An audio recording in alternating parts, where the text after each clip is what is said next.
Sa kuha ng CCTV sa Barangay 306, Quiapo, Maynila, kita ang 5 kabataang tila nag-uusap. Pero ang batang nakapulang t-shirt, hino-hold up na pala. Bago pa ang pang-hold up, kita na rin sa CCTV video ang pagsunod ng 4 na suspect sa 14 anyos na biktima. Sapul din ang aktwal na pagtangay nila sa pera ng biktima na nagkakahalaga ng 600 pesos. At ang pagtakbo nila palayo. Napapunas na lang ng luha ang ninakawang biktima. Matapos bumili sa tindahan ng biktima, di pa rin siya tinantanan ng 4 na menor de edad hanggang sa nakapansin ang mga tindera.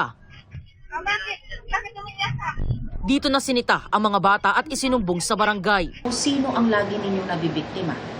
Mga dayo lang din, yung mga naglalakad na bata na may pera. Kumukulo na yung tiyan ko nun eh. Sinabihan lang po kami ng kasama namin na kunin po namin yung pera para po may pangkain daw kami.